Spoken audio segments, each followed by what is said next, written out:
Hey everyone, I'm Ross Trelev and welcome to another Spotlight interview. Today I'm with Eckhard Muller from our Portland office. Eckhard, could you introduce yourself to everyone? I can do that. So the name is, like you just said, Eckhard Muller. Got a little different spelling in the past, but that's okay. I'm from Germany and I came over to the States in 1999. Started with Sprague in 2003. And back then, believe it or not, I answered a ad in the Oregonian. And I ended up getting an interview with Keith Rowney and Dave Nissen.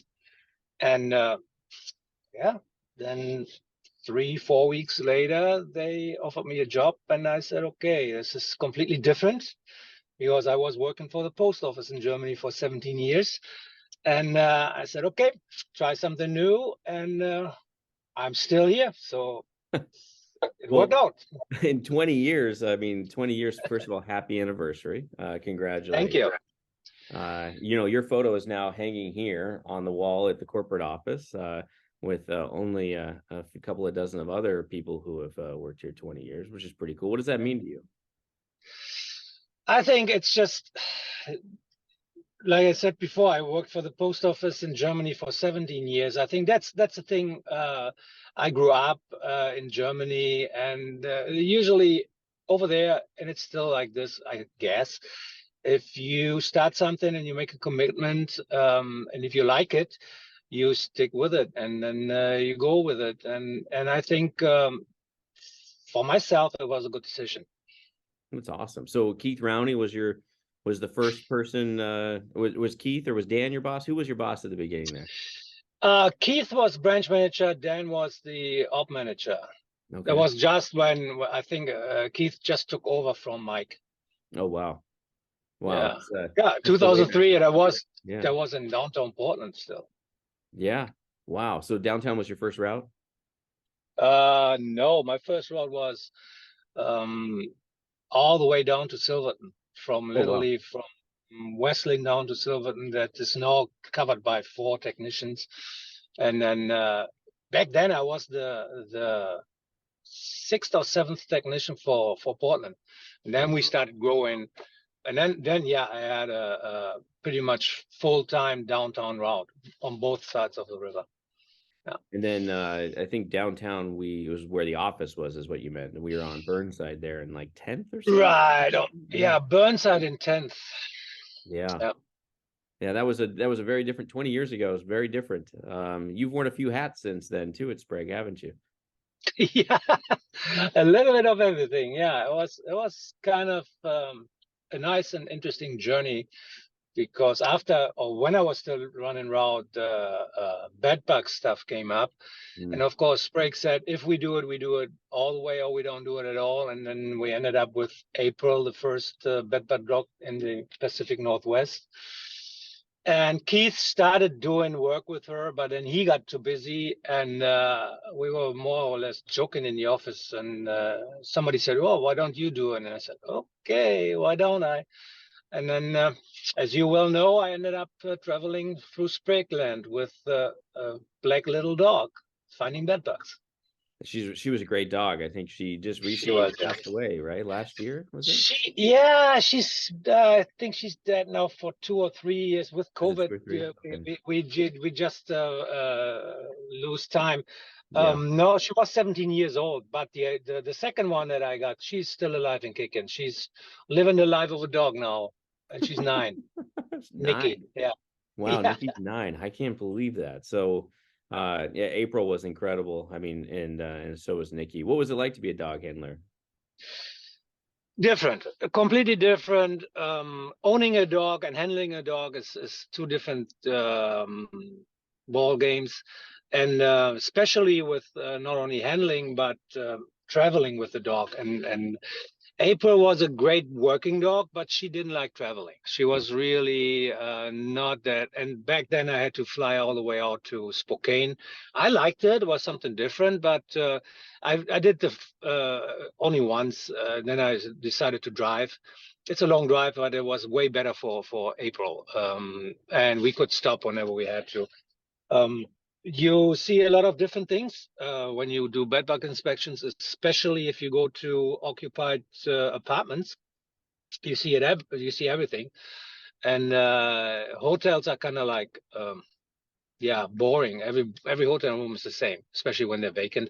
Yeah. But it was back then. It was a service that was very much needed, and the people loved it. They loved the fact that there's somebody coming with a dog, and they didn't even know who I was. I was just the guy with that was holding the leash. They were more interested in the dog, but it was fun. It was a good time, and I remember one weekend I ended up going to New York, helping our co-present partner out back then.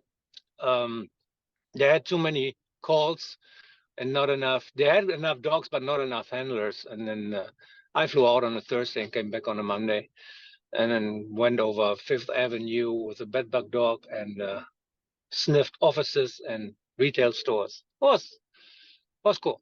That is pretty cool. Yeah. So, you know, in your career, dog handler, technician, I think there's at least one more stop too. Yeah, we tried a little bit different things when the second dog retired because of I think it was a good decision because it was not enough work for two dogs, especially not in this area. And then we tried a little bit different things when Tim Gallagher retired. And I think it was a good try, but I think back then we were not really aware of the position that he had and the work that he had. It was just not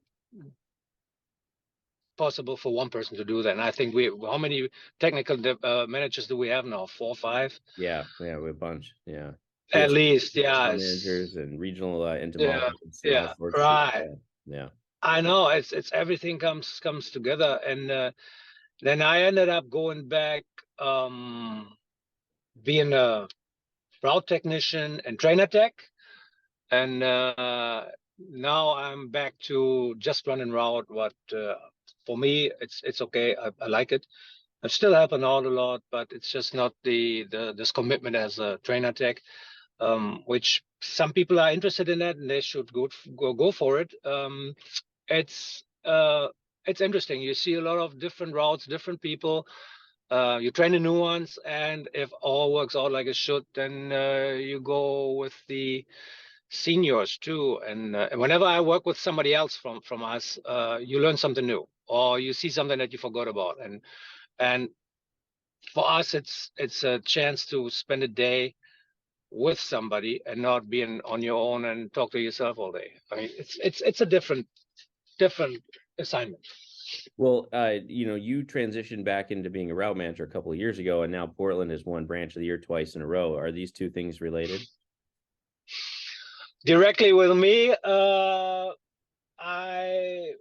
put in my fair share. Yeah, a little bit of everything, I have to say. And I'm thinking, especially the newer people, we want to be role models, and it's doable if you have a good routine and you really have a good plan. And I think it's a lot of fun, and it's awarding when you, as a branch, when you're recognized twice in a row.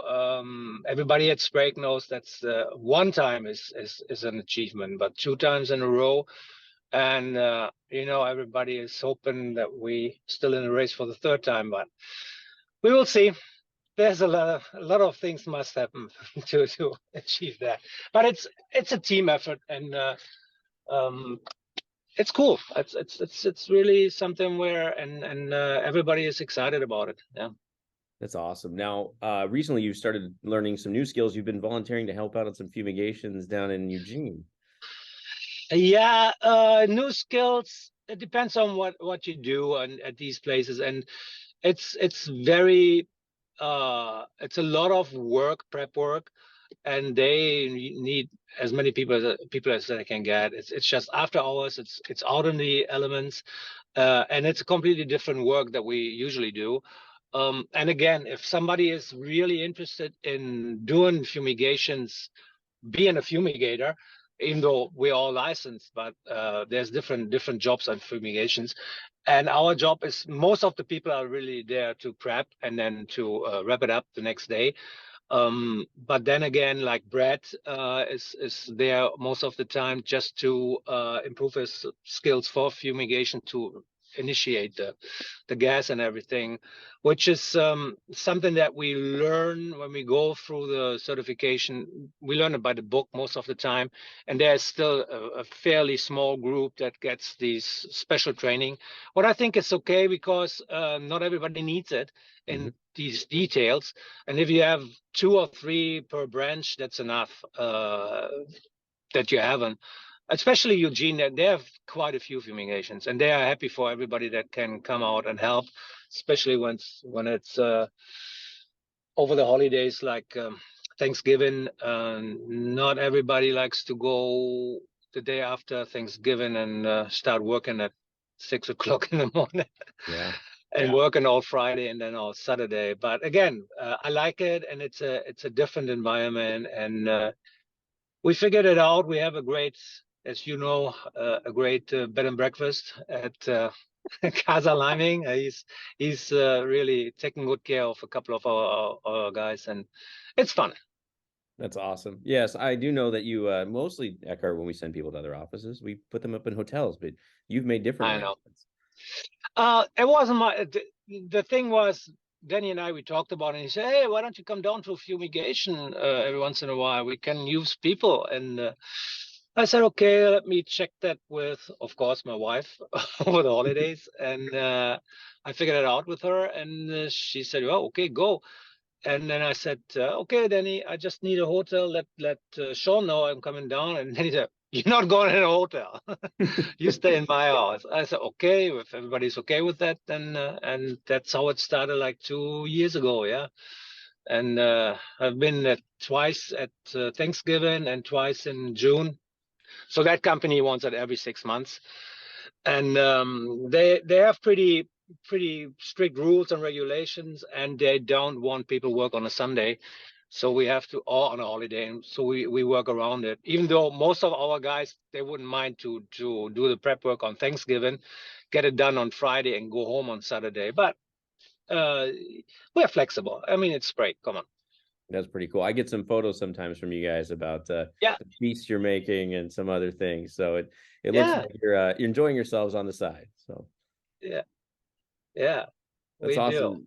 Now, if you were talking to somebody who was thinking about joining Sprague, what would be some advice you'd have somebody who's maybe just coming to Sprague? So I would say, if you've never done pest control like myself, be ready for an adventure. It's really it's something different. If you come from any kind of job or work environment, Sprague trains from the ground up. And I don't know if you knew it, but my first German cockroach that I saw when I started with Sprague was in 2003. And I'm from Germany, so it's kind of funny that you have to go to America and work in pest control. The other thing is too, you get a lot of information, a lot of knowledge, and you have to really be on top of it, because licensing is not that easy anymore. They want more and more details, and they go pretty deep with all these educations. Um, and after that, when you start working this job, then you will find out there's always help available. So don't stress out. There's always somebody that you can call or ask for advice, especially in these days with Teams and whatnot. You post a picture, and 3 minutes later you have 10 answers, Ashley included. Yeah. So it's very nice to have all these features. For me, still one of the biggest advantages, and that's why I still like the work as a route manager, there's still a certain amount of independence.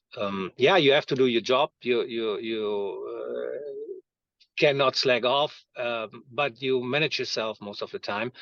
And as soon as your management team notice that, they kind of like leave you alone, because they know he's doing his job. But again, if they need something, they call us for help, or vice versa. We jump on things if we have the time and it's possible to help other people out. So the whole picture is really, you cannot explain it in a couple of sentences. It's really, I think, how Sprague grew over the years, not only in numbers and people working for them, but everything got more detailed. Or we have so many people at corporate now. Every question that you have will be answered, and help is available. It's different than when I started. There was one person at corporate that had to do everything, Yeah. and but it was fun at that time. But no, it's really it's a good company to work for, and it's a lot of fun. Hey, Eckhart, before we wrap up here, you've been here 20 years. You've been through development courses here. Who would you want to give a shout out or a thank you to for help with your career while you've been at Sprague? There's a lot of people, but I really have to go with Bob Andrews and Jeff Weir, because that was kind of like the beginning of this whole ACE wave that we still are riding on. And I was one of the first from Sprague, and I think even it was one of the first classes and certifications that they started back then in 2011.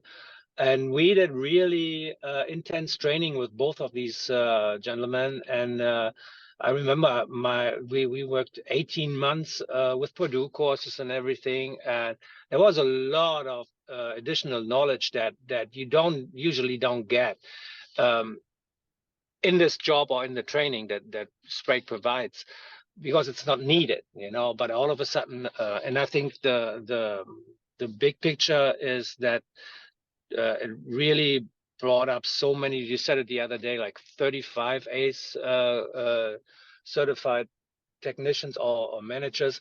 Mm-hmm. It really makes a difference, and if you have the right people in the right positions, they.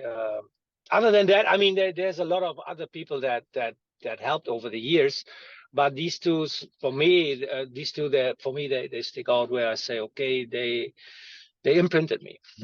That's so cool. Those are great choices. Love those guys. And Yeah.